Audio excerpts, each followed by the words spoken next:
जय श्री राधे कृष्ण। आप सभी का हमारे YouTube चैनल पे बहुत बहुत स्वागत है। आइए सुनते हैं जया एकादशी व्रत की कथा। आप सभी भक्तों को जया एकादशी की ढेर सारी शुभकामनाएं। धर्मराज युधिष्ठिर बोले, हे भगवान, आपने माघ के कृष्ण पक्ष की शततला एकादशी का अत्यंत सुंदर वर्णन किया। आप स्वदेज, अंश, उद्भिज और जरायुज चारों प्रकार के जीवों के उत्पन्न, पालन तथा नाश करने वाले हैं।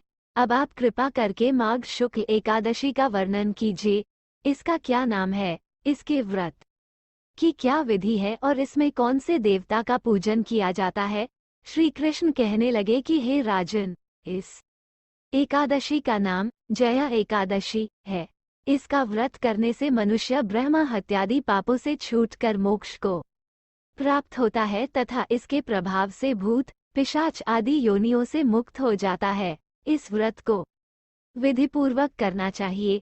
अब मैं तुमसे पद्म पुराण में वर्णित इसकी महिमा की एक कथा सुनाता हूँ। देवराज इंद्र स्वर्ग में राज करते थे और अन्य सब देवगण सुखपूर्वक स्वर्ग में रहते थे। एक समय इंद्र अपनी इच्छानुसार नंदन वन में अप्सराओं के साथ विहार कर रहे थे और गंधर्व गान कर रहे थे। उन गंधर्वों में प्रसिद्ध पुष्पदंत तथा उसकी कन्या पुष्पवती और चित्रसेन तथा उसकी स्त्री मालिनी भी उपस्थित थे। साथ ही मालिनी का पुत्र पुष्पवान और उसका पुत्र माल्यवान भी उपस्थित थे। पुष्पवती गंधर्व कन्या माल्यवान को देखकर उस पर मोहित हो गई और माल्यवान पर काम बाण चलाने लगी। उसने अपने रूप, लावण्य और हावभाव से माल्यवान को वश में कर लिया। हे राजन, वह पुष्पवती अत्यंत सुंदर थी। अब वे इंद्र को प्रसन्न करने के लिए गान करने लगे, परंतु परस्पर मोहित हो जाने के कारण उनका चित्त भ्रमित हो गया था। इनके ठीक प्रकार न गाने तथा स्वर ताल ठीक नहीं होने से इंद्र इनके प्रेम को समझ गया और उन्होंने इसमें अपना अपमान समझकर उनको शाप दे दिया। इंद्र ने कहा, हे मूर्खों, तुमने मेरी आज्ञा का उल्लंघन किया है, इसलिए तुम्हारा धिक्कार है। अब तुम दोनों स्त्री पुरुष के रूप में मृत्यु लोक में जाकर पिशाच रूप धारण करो और अपने कर्म का फल भोगो। इंद्र का ऐसा शाप सुनकर वे अत्यंत दुखी हुए और हिमालय पर्वत पर दुखपूर्वक अपना जीवन व्यतीत करने लगे। उन्हें गंध, रस तथा स्पर्श आदि का कुछ भी ज्ञान नहीं था। वहां उनको महान दुख मिल रहे थे। उन्हें एक क्षण के लिए भी निद्रा नहीं आती थी।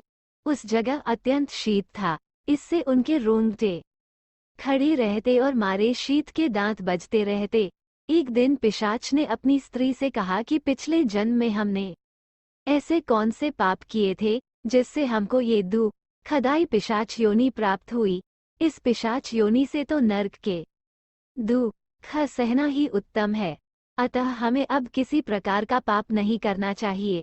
इस प्रकार विचार करते हुए वे अपने दिन व्यतीत कर रहे थे। दैव्ययोग से तभी माघ मास में शुक्ल पक्ष की जया नामक एकादशी आई।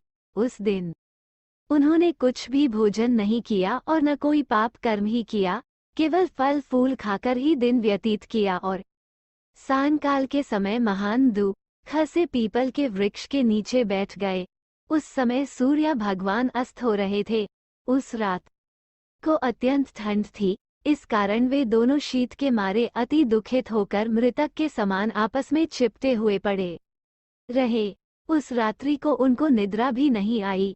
हे राजन, जया एकादशी के उपवास और रात्रि के जागरण से दूसरे दिन प्रभात होते ही उनकी पिशाच योनि छूट गई। अत्यंत सुंदर गंधर्व और अप्सरा की देह धारण कर सुंदर वस्त्राभूषणों से अलंकृत होकर उन्होंने स्वर्गलोक को प्रस्थान किया। उस समय आकाश में देवता उनकी स्तुति करते हुए पुष्पवर्षा करने लगे। स्वर्गलोक में जाकर इन दोनों ने देवराज इंद्र को प्रणाम किया। इंद्र इनको पहले रूप में देखकर अत्यंत आश्चर्यचकित हुआ और पूछने लगा कि तुमने अपनी पिशाच योनि से किस तरह छुटकारा पाया, सो सब बतलाओ। माल्यवान बोले कि हे देवेंद्र, भगवान विष्णु की कृपा और जया एकादशी के व्रत के प्रभाव से ही हमारी पिशाच देह छूटी है।